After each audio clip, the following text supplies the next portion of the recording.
apologize for starting a little bit late. I was trying to hustle and put my deodorant on. I couldn't find any, and the kids were downstairs in the van in the garage, and it was running, and their cries are getting quieter, so chop, chop. It's tough. I have HEPA filters in their crates and everything, but still, Yeah. Don't worry, they're tall enough for them to stand up and turn around. That's good. So I'm upstairs, and I'm trying to find some deodorant. Trying to find deodorant is what I'm finding. And I look in my drawer, and my deodorant had gone concave. It had gone concave. I used to have deodorant. I had deodorant yesterday, and some sort of pit stick pilfering pixie went in my drawer and ate my pit stick. What am I supposed to do now? Am I supposed to like puff my armpit out so like I'm chalking a Q? What am I supposed to do? I look at it, I'm like, I think I can get an angle on this right here. I think I can get an angle just like when the space shuttle's re-entering the atmosphere. If I get just the right angle, I go to put it on, and as it goes on, the plastic side scrapes it off like a squeegee. It's like on, off, on, off, on, off. And I don't know whether they're trying to bruise the pores that create the sweat so hideously they cease to function, or whether they're just gonna scrape them off. So like, what am I gonna do? What am I gonna do? And I went, oh, I know what I could do. I think I could roll it up, right? Just a little bit more, just a bit, right? Like Harrison Ford exchanging some sort of Mayan, I'm gonna roll it up a little bit. What happens? What happens? I roll it up, what happens, huh? All over the floor. I know. Damn. So I go get it, and my dog comes in and eats it, and I'm like, well, you're gonna get dry mouth? Ah, fucking, he won't bark. Good. I pick up the last little bit, and it's like this little crayon-shaped thing, and I'm like, all right, little buddy. All right, little crayon. I'm gonna draw on my pits, and we're gonna be socially acceptable today. But I know I can only get so much out of this crayon, so I figure if I plan ahead with a pen, like a plastic surgeon, I can get 2 pits out of this, right? So I go to draw it. I figure if it's like mowing the lawn, skipping every other row, I can get 2 pits out of it. And at this point, the kids' cries have quieted down completely, so I can finally focus.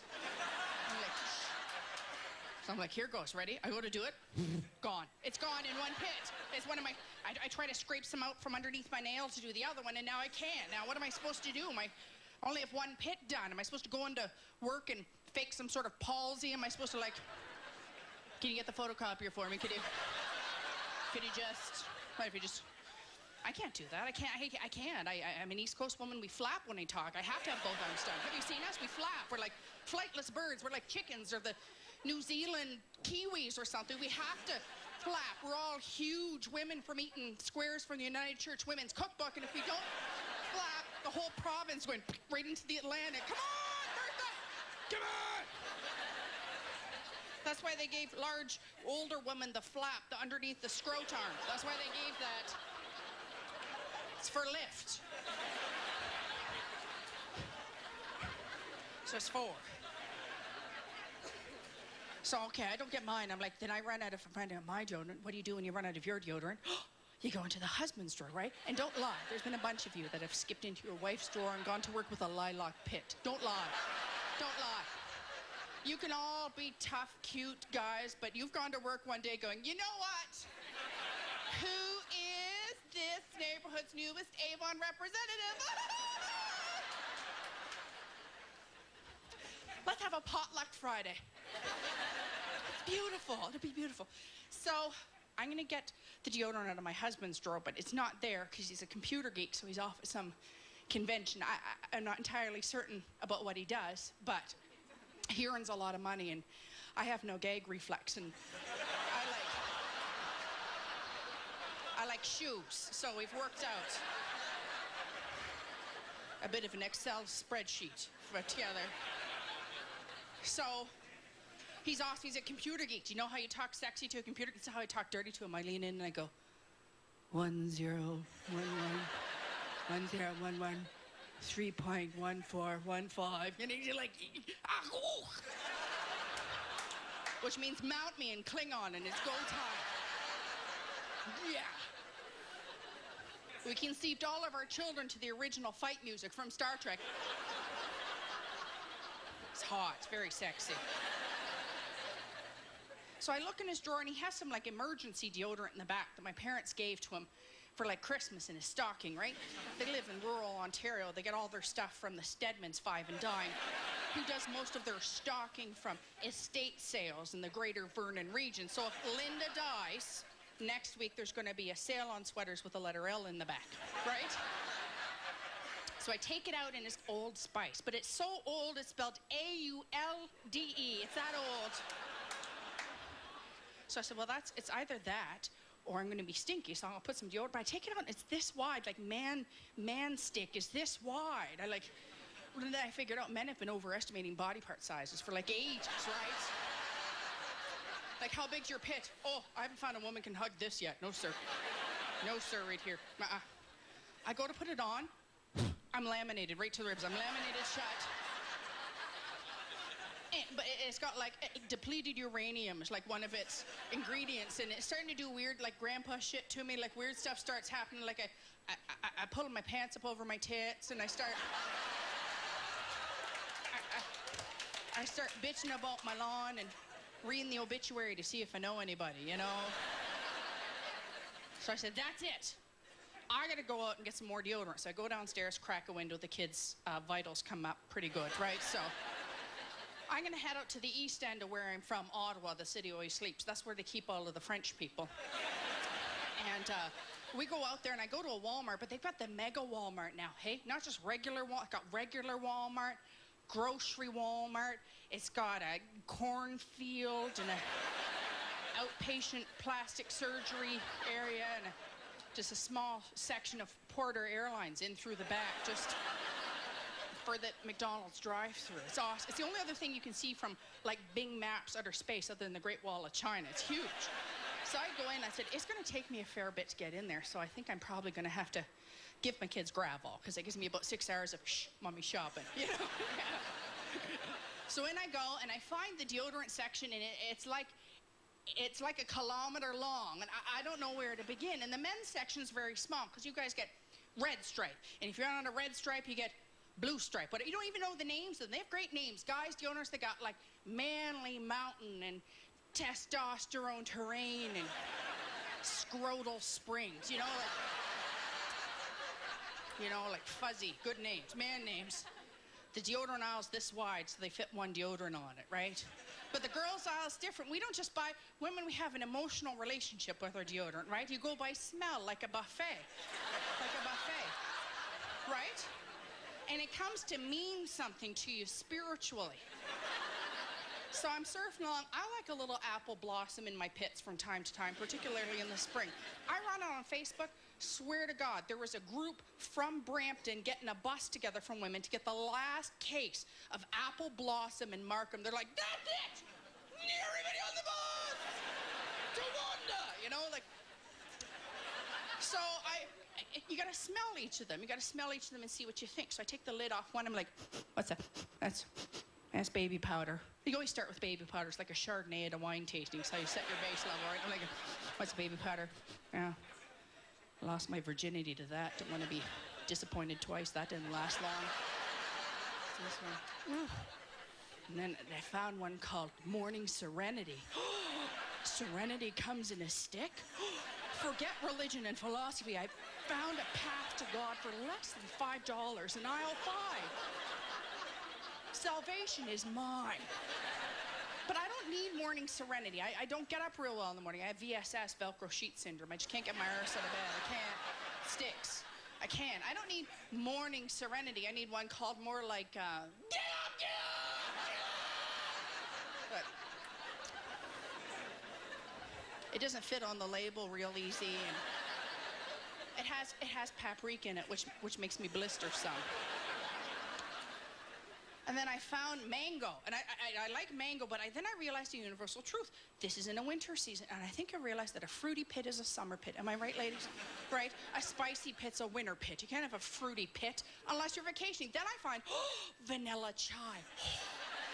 Wow. So my armpits, there you go, gift with purchase. You're welcome. You're welcome. You're welcome. It's awesome. Now my pits smell like the whole baked goods section at Starbucks, right? And for a fat broad on a diet, it's nirvana and joy. I love it. I love it. Okay? I love it. I'm at work. What are you doing? Snacking.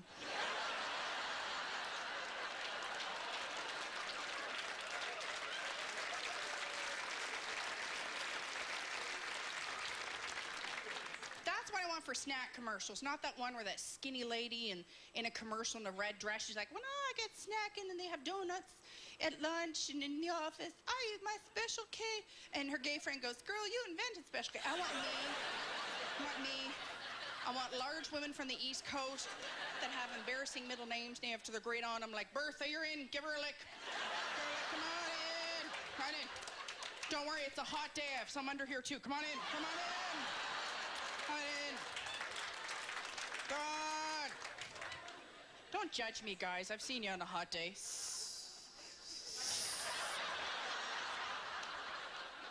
You ever see a woman complaining about boobs sticking to the inside of her arm? You never see her adjusting like you do.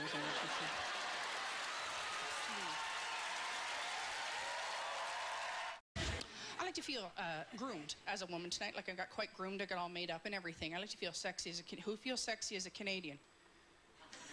Wow. Like, shut up. You're all just clapping because you're on camera. That's not it.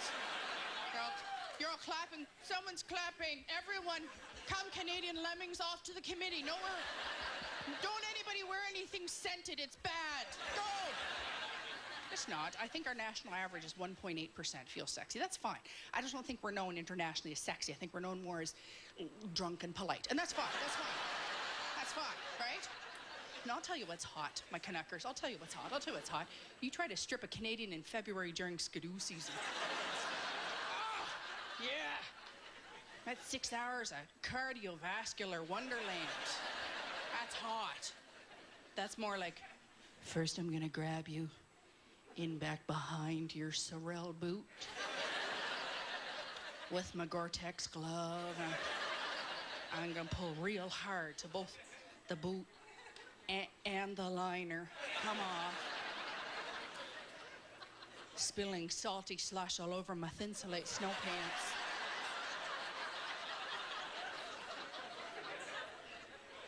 And then I'm gonna grab you by the mitten. I'm gonna pull real hard till the string activates the other mitten.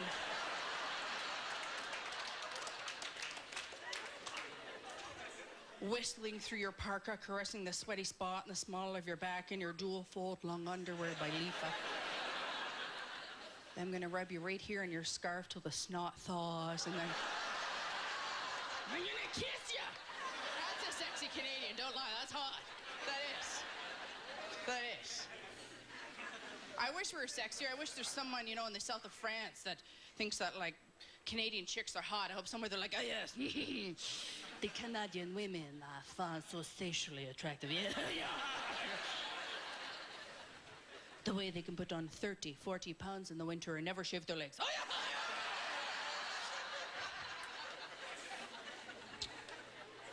Dressing so erotically in their Northern Reflections pants from 1986 that pull up to here with enough camel toe for an entire Saudi Arabian harem. Yes, yes, yes. Or as they call it in the North, moose knuckle. Oh, wait. That's sexy as a Canadian, sexy. As a good Canadian, too, I learned my French in high school, right? You guys learned your French in high school? Mine is in the 80s. I had bangs like this. Bangs. Do you remember these? I had skinny hair, so I just sort of a row. I was a hoe in high school. I don't mean sleazy. I mean I was a gardening implement. I was a gardening implement. All our carrots had blue mascara on them.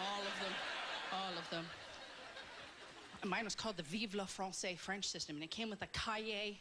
I like to call it the yippee-ki-yay, because it was so much fun. And la cassette for le magnétophone, right? And every lesson would start with a little tune. You press play, and it would go, that's it, note for note, I swear to God, hey? And Captain Suave would come out and go, bonjour. Bienvenue au Vive le Français. Allons, niveau 2, exercice pamplemousse. And I'm like, you know what? Don't tell me French. Don't tell me. My dad's from New Brunswick. I speak French, okay? He went to trade school in Moncton. Take that, Francais. Ready? Move la truckla. You're welcome. There you go. Then there's the imperative. Move la truckla, goddamn it. Huh? Okay. true. I did a comedy festival in Moncton, not to brag. And I was in using my Tim Hortons lunch certificates, not to brag. Swear to God, the guy behind me in Moncton passes around because it was his turn to have the town tooth because he had something to say. And I quote, in Moncton French, swear to God, he says behind me, ben, hier soir, j'étais complètement wasted, puis j'ai fait un vomit number 7, là. Oh. Framing. So this isn't the French you learn in high school. It's like roller coaster French. They're like,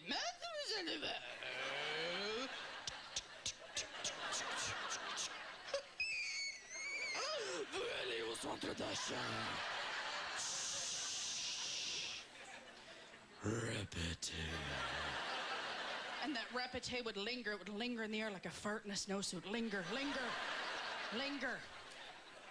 You had like 30 seconds to barf that stuff back before they cut you off with what? What they cut you off with, huh? Boop. Right? Boop. Everything I said for 5 years in French ended in boop. So I'm like, wait. I know what, Miss Smartsky and Hutch. I bet you the French people just pronounce their punctuation. Huh? That's right. Yeah. And I'm from Ottawa, the city that always sleeps, right? This calls the big O. Right? So it's a Sunday night, and I'm missing my supplies, which is Man magazines and liquor, right?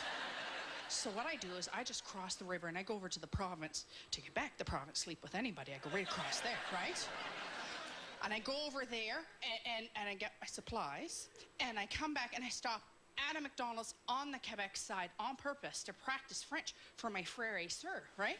So I walk into McDonald's and I go, oui, je voudrais un Big Mac. Boop. Huh? Who's the loser now? Huh? I had to learn Spanish too. I've gotten a Latin American mother-in-law. And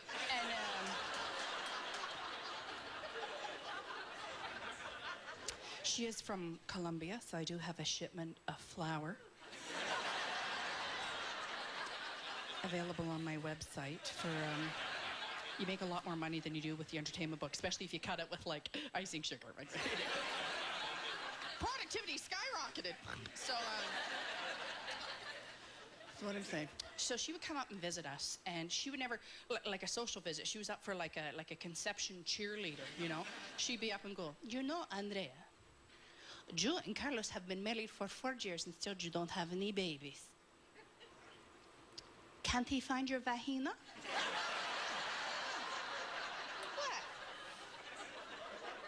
What? Come on, you know, if you two are feeling the hornsy, I want to go up these stairs that Omega says. You go ahead. I'll just stand outside the door and sing Barry White tunes to put you in the mood. Don't know what. Andrea, keep a pelvis stitches so that your cervix is planted more firmly in the intervalo seminal pool. No. That's why I had to take Spanish, so I could tell the woman to vete carajo sale la casa por inmigración, which means get the hell out of my house woman before I call immigration. Yeah. Boop. Right there, yeah. Repete, puta.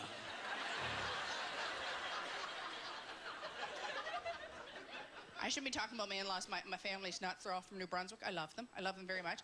I had my wedding, and they all came up and they called me the city girl, right? The city girl, and they all come up to my wedding, and they come out in plaster rock styles. My Aunt Ida and Uncle Herman. That's their real names for real.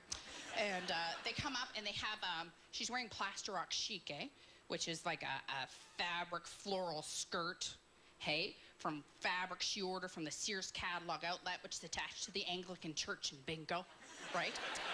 And then all of a sudden, it's on pajama elastic. What's that, Andrew? Pajama elastic. Why? Because it's her buffet skirt, right? It's got to move. And then, honest to God, she actually puts fishing weights in the hem of it. So, God forbid there be a sudden gale and it blow up, nobody will see her bird, right?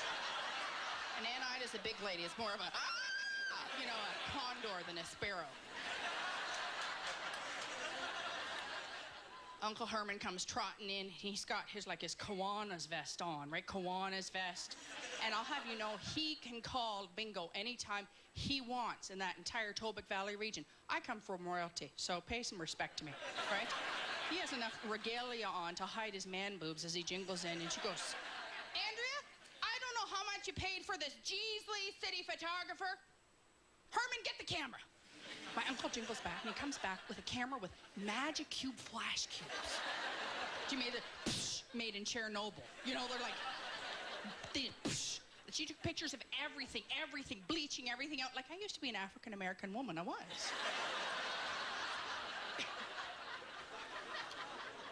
But just being this white, Andrea would just cause less questions, you know, So she's taking pictures of everything, and it's time to get down because she's requested Bad Bad, Leroy Brown's her favorite song that she conceived all 12 of her children to in the Dodge Ram.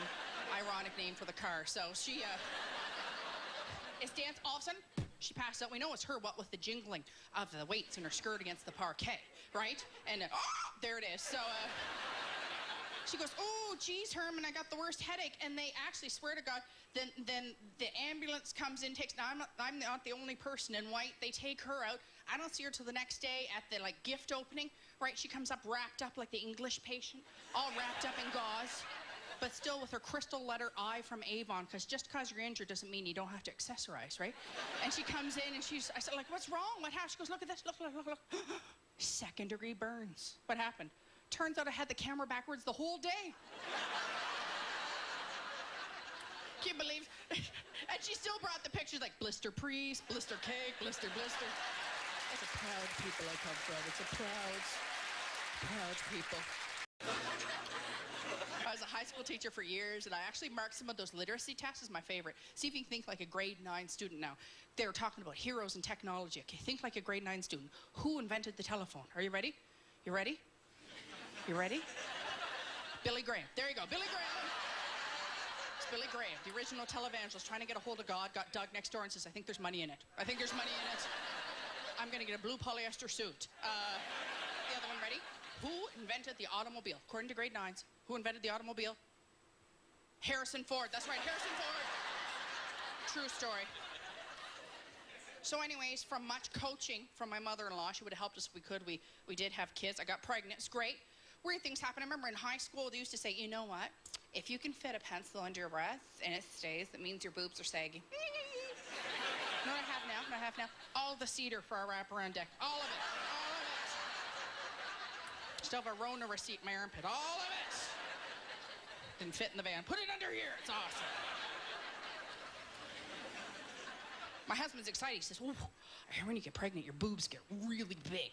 But he's never going to touch them. They hurt. It's like, I don't know, it's like a little donkey kicked you in the boobs while you're sleeping. It's awful. I woke up in the morning and went, oh, God, I'm going to have to blink.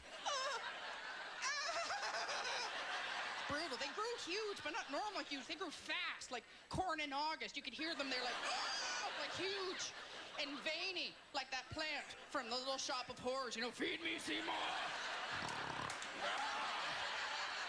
Brutal. They used to be nice things to fill out sweaters, and I suddenly became just a simian with glands.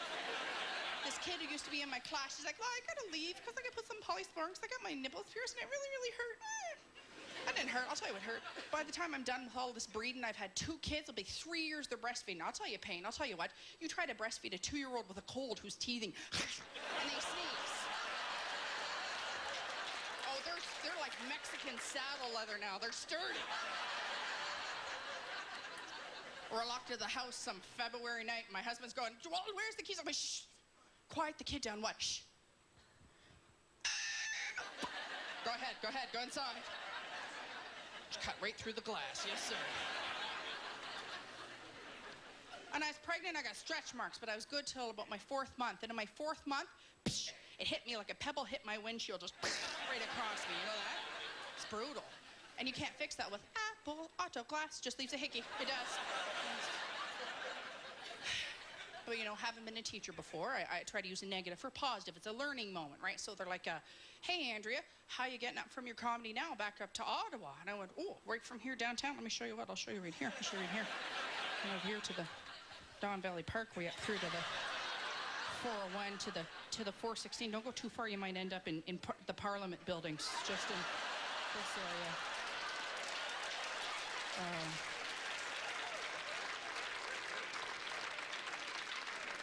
There might be some assholes in this region. Just smells like Hamilton. Just here.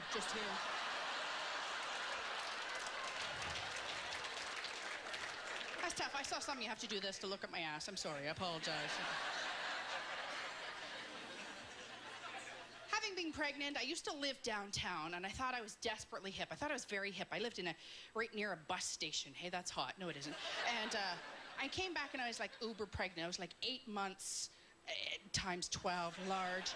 And I came back to my house, and people came out of my alleyway. One should have a lawn, not an alleyway, by the way. And this man and woman came out and went, zoop, zipped up, came in. And then she says to me, so as to make me feel better, don't worry, we were just peeing. Don't worry, we were just urinating on your property. And I'm a little naive being an East Coast girl. My husband, my Colombian husband, his nostrils flare out like this so he can drink in their scent and kill them later, you know? Like, I'm so naive, I tiptoe next door on my pregnosity and I pull up a needle going, oh, I think she's diabetic, lady! It's terrible. My husband goes, that's it, we're moving to the suburbs, that's it! So we move out to the suburbs and we had to get a minivan. It's a law. I'm like, why? I'd give up all my coolness. You know, I have to get a minivan. Then I realized it's the only place you can have sex without being interrupted by your children. It is. You go through any like soccer mom crescent, you go through and you're gonna hear all the way through. It is. It's the only place, because my husband and I, once we had kids, we're trying to, you know, keep the magic alive. On some Saturday, if the foreplay was done, we'd folded the laundry. Yeah. Like a crisp trifold on a towel to make me ready to rock, you know? And we have 15 minutes before the kid wakes up. And this is how you spell foreplay. As like having young kids. This is how you spell foreplay. Ready? K-Y. Grease it up and get it in. That's it. That's it. You know what? You don't have time for soup and crackers. Do you want the soup? Do you want the crackers? Good, let's skip to the soup. Give me the crackers, right? Let's skip to it. So there I am, high atop Mount Carlo, says God has ordained me allowed to be the little afternoon delight, taking care of my, marital rights, when I hear behind me, Mommy? And I try not to panic, because a friend of mine breeds dogs, and when they get nervous in the summer, they stick together when they're breeding. I don't want someone to have to, take a hose to me, and I also, body's beautiful, natural thing, body's beautiful, natural thing. So I try to, oh, hi, Mom and Dad are just having special cuddles. Hey. What can I do for you, sweetie? And she goes, Mama, can I put horsey on Papa too?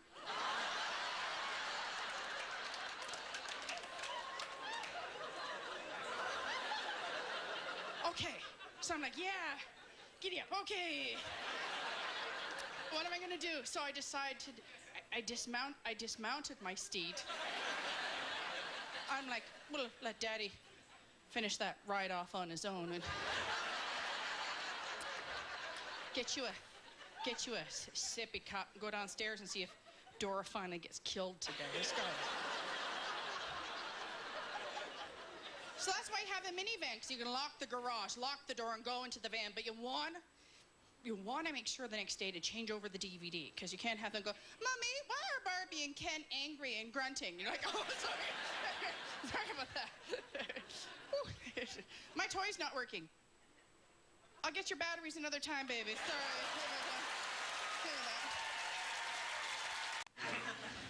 The things you find out as a married gal, I found out there's a whole underwear regimen for gentlemen. There's underwear choices. I didn't know. I thought you were just born circumcised, uncircumcised, briefs, boxers. I thought it just sort of came out whether you were Jewish or Christian. I had no idea what you were going to do, but I found out guys like to wear boxers when they're just hanging out, ironically, right? And you wear briefs when you play sports, because you only want the one ball in play, and best if it's not like biologically attached to you, right? So I love that, but women, it's easier. When we put on our underwear, there's a shunk, there's a plie. Like we all took ballet for 3 weeks at the Y, right? Well, our little shunk. Unless you do it, you shouldn't floss back there. It's wrong. You shouldn't. It's wrong. If you've got plaque there, don't brush. It's wrong. It's terrible they're wearing this, but man, my husband one day decided he's going to go play squash, which is what he has to do to himself to get into the brief. So I'm like, yay. So I pack a snack and bring up the webcam, right? So he says, all right. And he goes to put on his underwear, and I love you, man. You're strong, and you're strong. And but you're not flexible or delicate or graceful in any way. So we installed a rail, so when he puts one foot in, he can put the other one in without hopping all over the house, knocking over the furniture. Like he hops, he gets the two of them like this, and then you think it was just like shunk shunk, like for the women, like shunk shunk, cash or chart, like shunk shunk. No, for men, there's a centering process, kind of like when you're going to drop a water balloon in an apartment below. You've got to wait until just the right moment to land.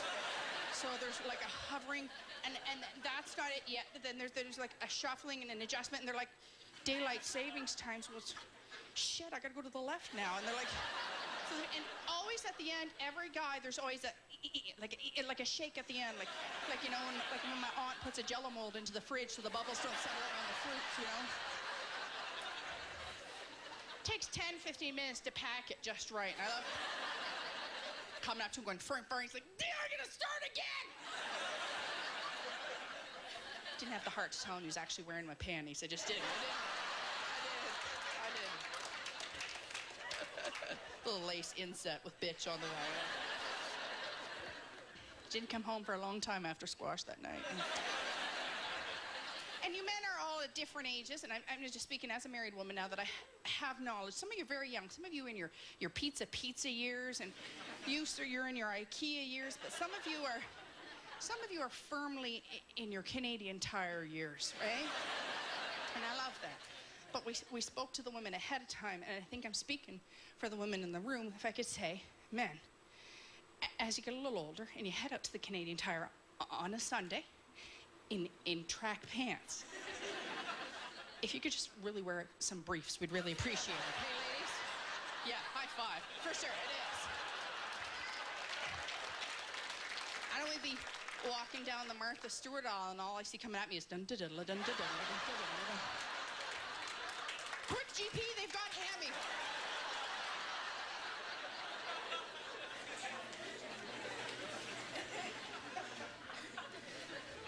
I tried to get ready for when I had a baby. I was like super duper pregnant in the suburbs, and I was overdue, and I phoned my mom and I said, well, Mom, what should I do? She says, have you prepared yourself? And I said, well, I got my bag packed. No, have you prepared yourself? I said, well, what do you mean? She says, well, back in the day, they used to give us the shave, the big shave, the saddle shave, right from the horn to the tail, all the way through. They did. She said, that's why there were less C-sections back then, because they had nothing to hang on to, change their minds. Okay? Kids are now like, yeah, screw it. I'm waiting for the forceps. So I love you, and all you nurses out there, I love you very much, but you're overworked, and they put crazy shifts at you. You're not coming at me at 2 in the morning after a double shift with a shitty razor, like sort of clear-cutting this area, you know, like between contractions. I don't believe in clear-cutting in any area, and if I have to, like, chain a woman in granola onto the front of myself, I will. Don't. No clear-cutting at all here. I don't want that. I'm smart, I can research. I'm a university-educated woman. So I decide I'm gonna watch some Tyra. Right? And Tyra talks about a key cat wax. Key cats, I love key cats. They frolic and they sell toilet paper, which is probably like a really awesome deal, you know? So I thought, yeah, I'll get a kitty cat wax, so I'm gonna head off to my salon.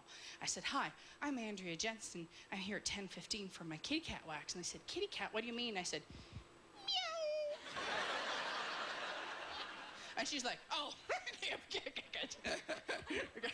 that's a Brazilian wax. And I'm like, oh, I hear those really, really hurt. And she's like, yeah, oh yeah, they do. They do. I said, okay, well, I can do this, right?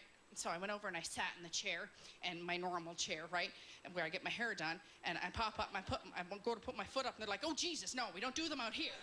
You know, you can't do it out here in your regular chair. Some poor little kid, Johnny's getting his hair cut for the first time, and he looks over and goes, I like show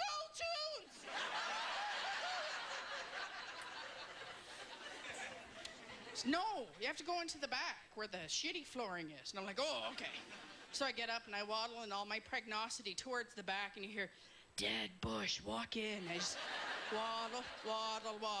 I make it to the back room to where there's like an IKEA curtain, and I find Fräulein Bunt of the SS.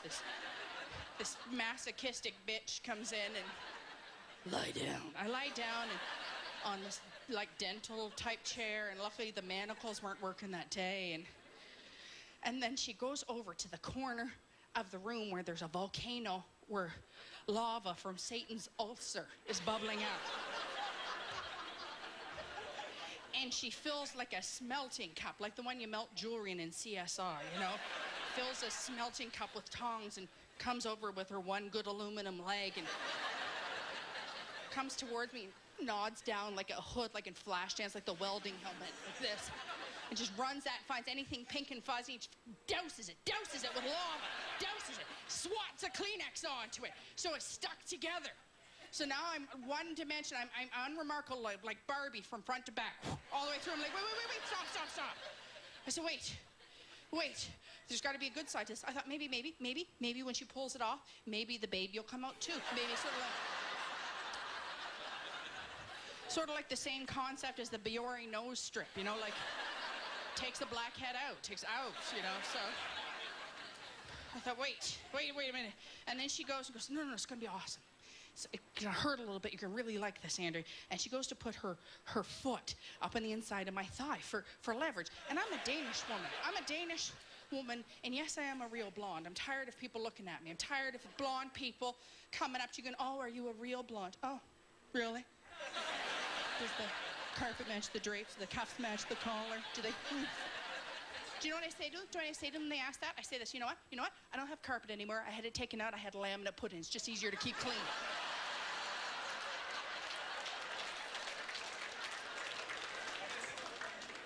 Now give me that Swiffer. I'll be ready in 5 minutes.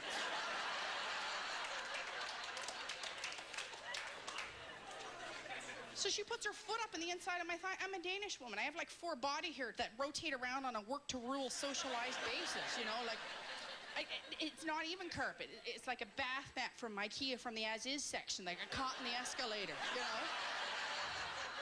She goes, you're gonna love it. Wait, Andrea, wait, I'm gonna do this. Got her foot on the inside of my thigh. 1, 2, I should say ein, 2. And she rips it off and swats her bare nudie hand right over my kitty cat, so it won't scream and warn the others. Bad kitty. I get up and I push my skirt back down, which I didn't need to because I started to chew a hole through it out of fear. I pushed it down and I'm bleeding from my nose and my eyes are watering. I'm like, I want the epidural now. I want it.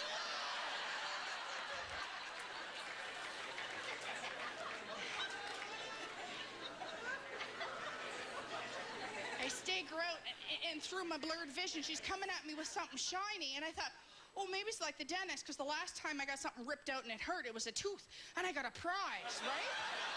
So we're not losing something shiny. I said, what are those? She goes, oh, they're tweezers. I said, what are you gonna do? She says, I missed a few. Well, fuck off, you're survivors.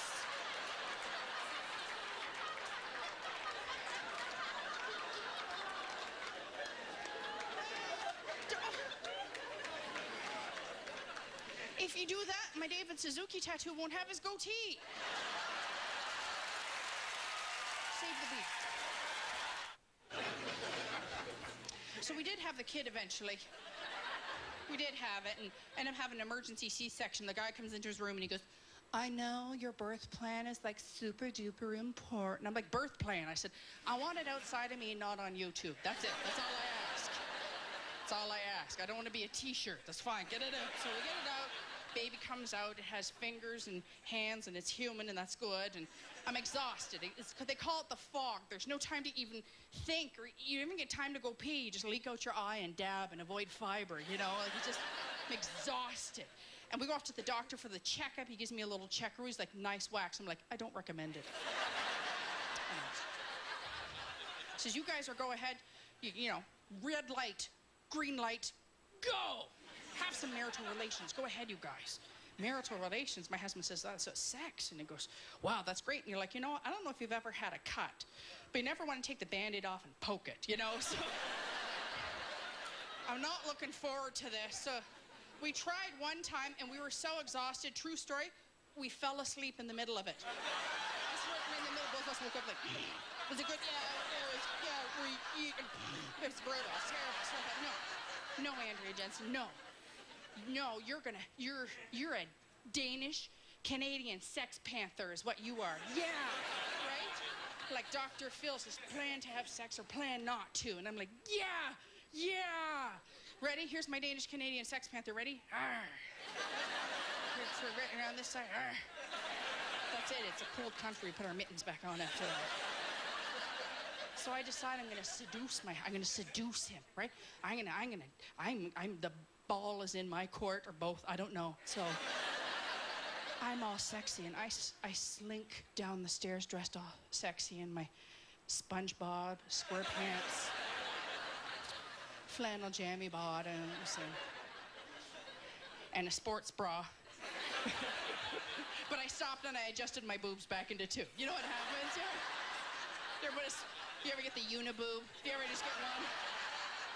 I did. I stopped, I adjusted them back into two, and I made sure my nipples were pointing in the same direction.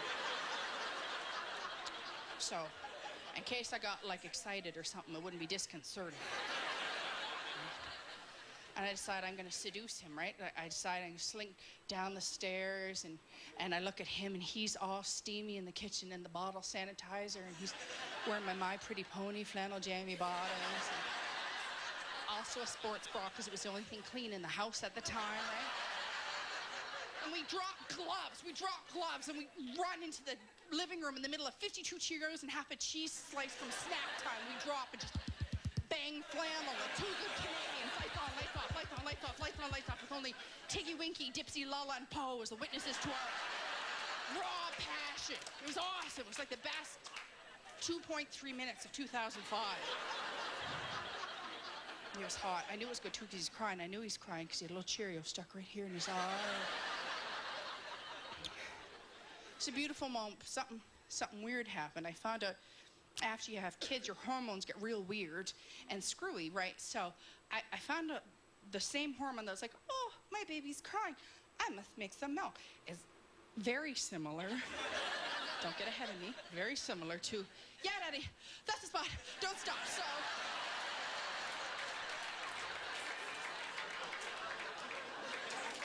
At the moment of joy, I accidentally became a bit of a horizontal latte. I did.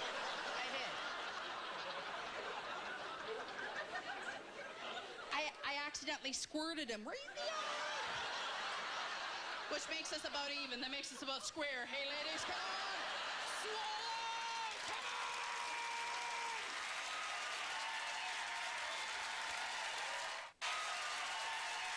Thank you. I'm Andrea Jensen. Good night.